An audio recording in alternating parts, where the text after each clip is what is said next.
As 4 histórias, em 4 estações, foram escritas por amor, não por dinheiro, geralmente entre outros projetos de escrita.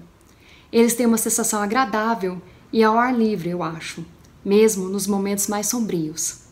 Algo sobre eles, espero, que diz que o escritor esteja se divertindo, se preocupando não com o contador de histórias, mas apenas com o conto. Sejam bem-vindos mais uma vez à Insônia Literária, e hoje falaremos sobre o livro 4 Estações, de Stephen King.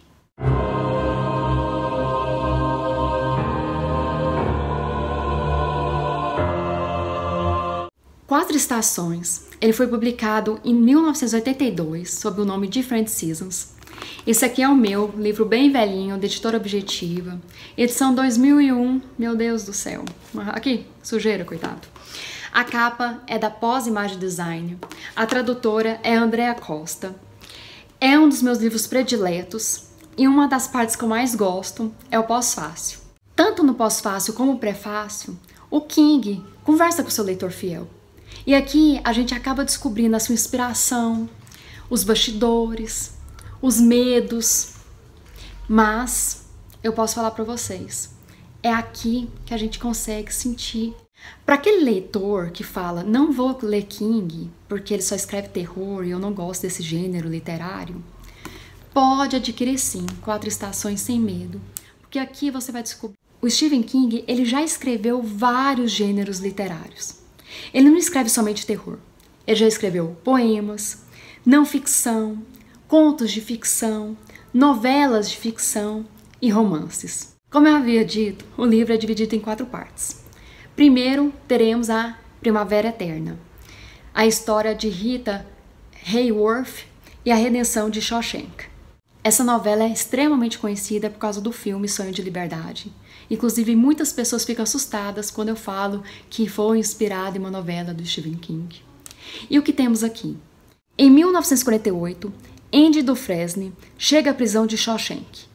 E em contraste com a maioria dos outros condenados, Dufresne não é um criminoso endurecido, mas um jovem banqueiro de fala mansa, condenado por matar sua esposa e seu amante. E como quase todo mundo em Shawshank, Dufresne insiste em sua inocência. E também quem é o personagem principal é o Red, que ele é o próprio narrador da história. Ele aqui é um prisioneiro que tem a capacidade de entregar contrabando de quase qualquer tipo, exceto drogas pesadas e armas em Shawshank. Isso torna um homem importante dentro da estrutura social da prisão e ele eventualmente acaba cruzando com Andy Dufresne. E lógico que também teremos um maldoso diretor da prisão, que é um homem hipócrita, monstruoso e que se esconde por trás de sua piedade e empurra a Bíblia como uma arma enquanto se comporta demonicamente. É o tipo de história que você começa a ler e não para. Eu posso dizer para vocês também que é melhor que o filme sim. E à medida que a gente vai lendo, a gente capta a ideia do horror do encarceramento, de você perder a liberdade de forma injusta, aquela esperança fraca de ter um dia a sua liberdade conquistada.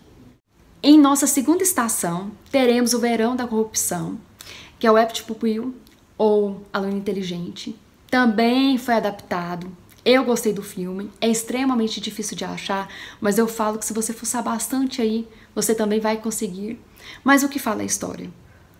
Em 1974, Todd Bolden, um adolescente de Los Angeles, ele chega à porta do idoso imigrante alemão, Arthur Denker, acusando de ser um criminoso de guerra nazista chamado Kurt Dusander. E Todd, lógico, que passou alguns meses antes de confrontá-lo, observando secretamente, tirando fotos, levantando suas impressões digitais de sua caixa de correio e da porta da frente, fazendo inúmeras pesquisas para identificá-lo de modo correto. Dusander fora comandante de um campo de concentração nazista fictício chamado Patim, e fora elogiado pelo próprio Himmler por ser eficiente no extermínio e eliminação de prisioneiros judeus. O velho inicialmente nega a acusação, mas acaba reconhecendo sua própria identidade. Mas em vez de entregar Dusander às autoridades competentes, o Todd, esse adolescente, pede para ouvir histórias altamente detalhadas sobre essas execuções, porque ele se interessou recentemente pelo Holocausto. No entanto, o Todd ainda ameaça do Xander de expô-lo caso ele se recusa às suas exigências. A história se enchoca, porque a gente está lidando com um aluno que é nota 10 na escola, é um bom filho, mas ele tem uma alma podre. E é uma podridão que começa a crescer de dentro para fora à medida que a gente vai lendo a história. É muito interessante a história, porque eu pensei a princípio que ia desenvolver uma relação de amizade sólida e tudo mais, que o do Xander ia poder falar sobre aquilo que ele fez com orgulho para alguém que o encara como se fosse quase um herói de guerra. Porém, é totalmente diferente e é isso que nos surpreende. A gente vai lidar com uma relação doentia que vai cegar os dois ao mesmo tempo. Nossa terceira estação é o Outono da Inocência, com a novela O Corpo, e é adaptado por um filme maravilhoso, que eu posso todo mundo já assistiu, que chama Conta Comigo. É lindo, é muito bom, é fácil de encontrar, podem assistir sem medo, mas eu aconselho ler e depois assistir, porque por mais que o filme seja muito bom, a história é mais completa ainda. É uma história narrada por um dos amigos já adulto, o Gordon, onde ele fala sobre a amizade de 4 amigos bem diferentes, que se passa na famosa cidade de Castle Rock, e eles vão procurar pelo corpo de um jovem desaparecido, e nesse trajeto a gente vai descobrir suas fraquezas, o medo de 2 deles de permanecer na cidade, presos em empregos ruins, que para eles isso seria pior que a morte, e também a busca de seus sonhos. E quando chegamos ao fim, a gente entende porque o Gordon gosta tanto dessa memória e também porque o marcou. Porque essa aventura simplesmente marca a transição da inocência para a experiência, de uma realidade para uma realidade adulta muito mais difícil. E por último, e não menos importante, temos Inverno no Clube, com a novela O Método Respiratório. Foi uma das histórias que eu menos identifiquei. Eu não sei porque se eu não gostei mesmo, ou porque é uma história boa que acabou sendo ofuscada pelas 3 anteriores que eu achei maravilhosas. Aqui se fala sobre um clube nova-iorquino, bem restrito.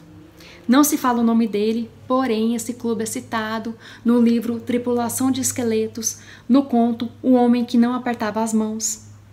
E o mais novo sócio, ele acaba descobrindo algumas coisas bem diferentes, porque tem alguns poemas e livros que não existem, que depois ele vai até pesquisar e ver que realmente não existem. Muitos teorizam que uma vez que você abre a porta daquele clube, aquele clube pertence a um universo paralelo da Torre Negra, mas a gente não sabe se é verdade ou não. Eu, particularmente, estou bastante em dúvida com relação a isso. Mas eu só sei que lá eles contam histórias verdadeiras e o método respiratório se refere a um nascimento muito incomum. E agora, vamos falar sobre referências. Shawshank é descrito como uma das prisões estaduais do Maine, então toda vez que você lê alguma coisa sobre o Maine, sobre Castle Rock, eu acredito que vocês vão encontrar uma citação ou outra dessa prisão. Não sei se vocês notaram, mas os 4 amigos em O Corpo, eles vão acampar em Black Harlow Road, que é em Chamberlain. E Chamberlain é a mesma cidade de Carrie. Mas tanto em Carrie como no Corpo, citam um tal de Ted. E esse Ted trata-se da mesma pessoa? Não. Apesar de ser o mesmo local, não é a mesma pessoa. Como O Corpo também se passa em Castle Rock, King sempre faz questão de fazer referência de algum personagem ou outro. Então a gente pode ver aqui que eles citam Cujo, e eles também citam o xerife Bannerman. Gente, eu acho que se trata da mesma pessoa. Porém, pesquisando, alguns alegam que esse xerife Bannerman, que tanto apareceu em Cujo e também Zona Morta, não é o mesmo, apesar do sobrenome, em O Corpo. E eu não sei por quê, porque eu tenho a tendência de falar que é a mesma pessoa. Mas aí, o que vocês acham? Além desses personagens, a gente também vai ver o Ace Marion e a tia Ivy, que já tá morta, porque em todas as histórias anteriores a Trocas Macabras, ela já é uma senhora bem velhinha. Interessante também que a gente vai ver o Ace Marion e o Tercio Verne no conto Nona, da coleção Tripulação de Esqueletos. E agora vamos para a polêmica. George MacLeod, ex-amigo de King, aliás, amigo da onça, eu acho, falou que O Corpo é um plágio, que a história é dele e que King roubou. Lógico que ele perdeu, fez as acusações, processou e perdeu. E antigamente o King tinha mania de emprestar seus manuscritos para os outros. Inclusive parece que até para as fãs. E agora ele cortou isso, tudinho, com medo de ser acusado de plágio novamente. O Que coisa feia, hein, George? Porque eu acredito com o King. Eu não sei vocês, mas quando eu comecei a assistir Stranger Things e ver aqueles 4 amigos, uma aventura, na década de 80, eu pensei, meu Deus do céu, isso aí tá parecendo o corpo. E eles, lógico, num livro, eles confessaram que inspirou em várias obras. No Corpo, em It, The Shining, em Dead Zone. Ou seja, King é demais mesmo. Brincadeiras à parte, eu agradeço a todo mundo que me acompanhou até aqui. Me siga no Instagram, compartilhe com seus amigos, dê um joinha. Um grande abraço e até mais.